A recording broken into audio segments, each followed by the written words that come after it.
You're listening to the Northern Education Trust Guide to Doing Well in Your Maths GCSE exams. As you know, each of the 3 papers will have a similar front cover looking something like this here. It contains important instructions and information that you should read carefully before each exam begins. Firstly, the papers are an hour and a half long, 90 minutes to do the best that you can. Every paper is worth the same 80 marks. So if you spend 1 minute per mark, then you're going to give yourself sufficient time at the end to check all of your answers.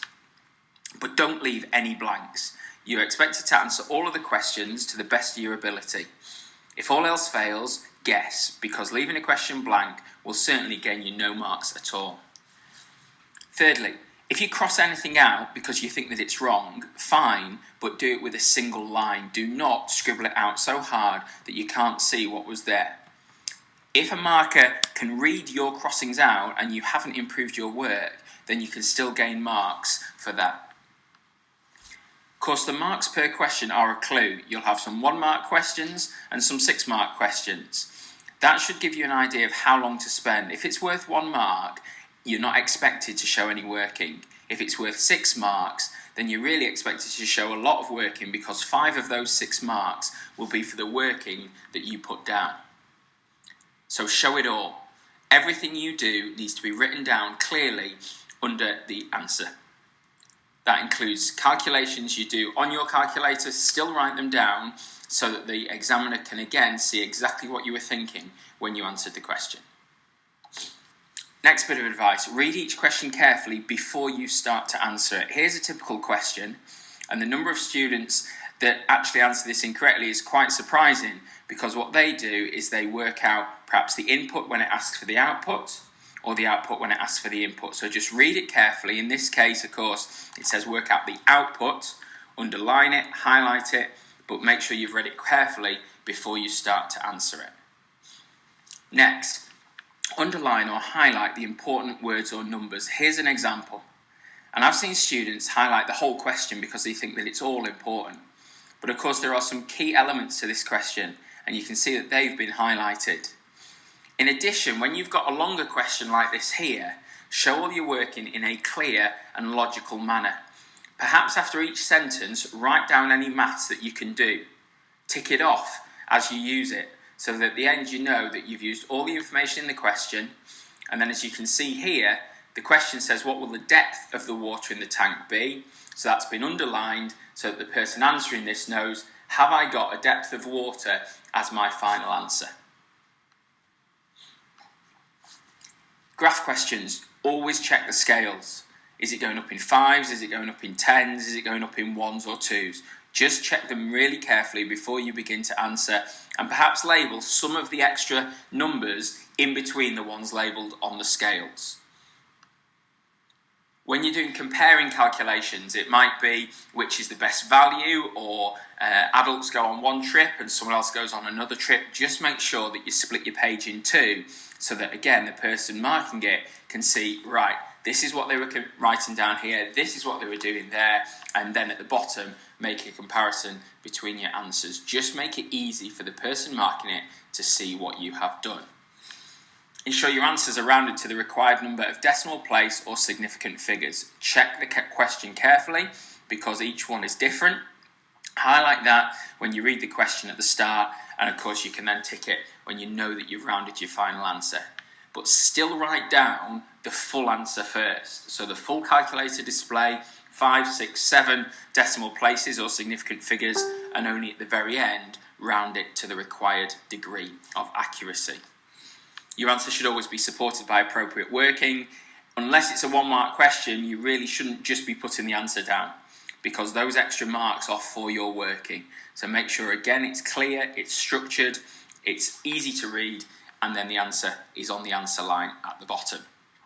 In worded questions, write a full sentence for your final answer. It might not be that they want the number, it might be a decision. Yes, they can afford this, no they can't, or product A is better value than product B, or no, they won't arrive on time, they might be late. So read the question again after you've answered it so that you can check you've answered it fully. Marks will be given for a correct method even if your answer is incorrect. So don't worry if you get to the end and you go, I know I've done that wrong. Actually, you still might get part marks for the working that you have done. And if you get part A of the question incorrect, but then you use that answer in parts B and C, you can still get the marks for parts B and C. So some additional advice would be, if you can't do part A and you really don't know what to do, but you know you needed that to answer parts B and C, put any answer down in part A and then use that in parts B and C. Again, you'll not get anything for part A if it's wrong, but you will for parts B and C. Working on diagrams will be awarded marks, so make sure that you do that. You can see here we've got pie chart in the top, and then we've got another angle question at the bottom.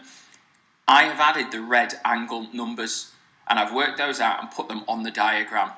If the examiner can see answers on the diagrams, then you will again be awarded marks. So I don't need to put those below the diagram and write them out more than once. If they're there on the diagram in the right place, so you can see that the section for Megan Wells is 120 degrees, I would gain the first mark for that.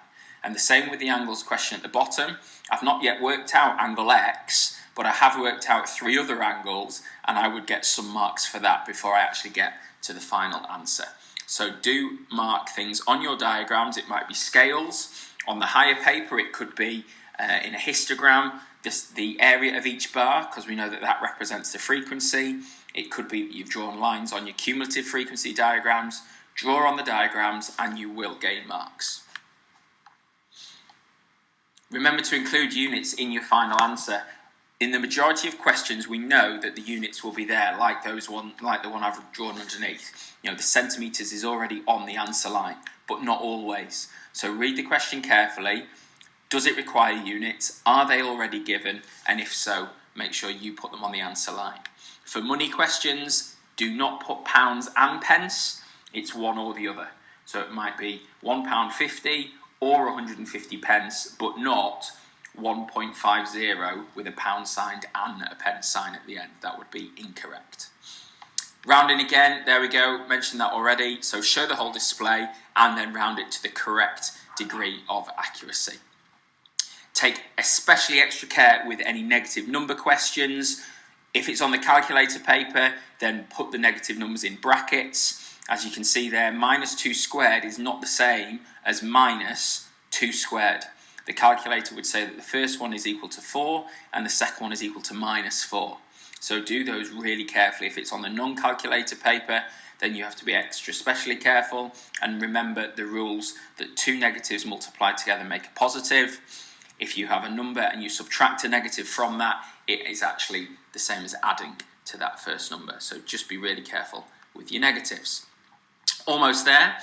Keep an eye on the time throughout your paper. You know you've got an hour and a half. There will be a clock at the front of the exam hall, so just keep an eye on that. Don't worry about the time. You will have plenty, but it should give you an idea that, right, I'm halfway through the paper. After around 45 minutes, then I know that I'm going to get it finished on time. If you do get stuck, move on. Okay, don't spend too long on each question, but give yourself time to go back and have another go later on without leaving any questions blank, of course, at the end. Care and accuracy are needed throughout the paper, but that first half is so important. If you can get the majority of the first 40 marks, and I would always think to myself that that's probably at the staples in the middle of the paper. If you can get the majority of the first 40 marks, then on foundation, you're well on track for a grade 4 already, and you'll pick up marks in the second half that will push you onto a grade 5. Similarly on higher, if you can get the majority of the first 40 marks, you're well above a grade 5 at that point. You should be hitting a grade 6, and in the second half of the paper, you can get onto the grade 7, grade 8, and so on. Do not make careless mistakes on those first 40. Okay, concentrate on those, check those extra carefully. Type in every number again on your calculator to check that you've not made any silly mistakes with that there. Those first 40 marks are the easiest on the paper, and so the ones that you do not want to lose. And finally, make sure you check you've answered the question. Now, read it again at the end. Have I answered what the examiner has asked me to do? I've not assumed anything, I've not misinterpreted the question, I've done exactly what I was told to do. Does it want a yes or no at the end? Does my answer make sense? If I've got angles in a triangle and I get an answer of 200, that doesn't make sense. Right? If I'm working out the longest side of a triangle, the hypotenuse, using Pythagoras, and again I get an answer that's smaller than one of the other two sides, doesn't make sense. I know then I've done something wrong. I'm not going to leave it. I'm going to go back and start again and make sure I do get an answer that is sensible. Actively check your answers at the end. What we never want to see are students sat there with 10, 15, 20 minutes to go, staring into space. Check them carefully. Look over each one with a critical eye. Think to yourself, what mistakes could I have made, and have I? Use estimation to check those answers, particularly on the non-calculator paper. Anything that you've had to do, round the numbers, use an estimate and see if your answer seems reasonable. Don't waste that time. You've got the full hour and a half. Make sure you are doing maths until the invigilator says at the end, please put your pens down, you have finished. And finally, never leave an answer blank. No marks for no answer. I'm sure you'll do your best, and good luck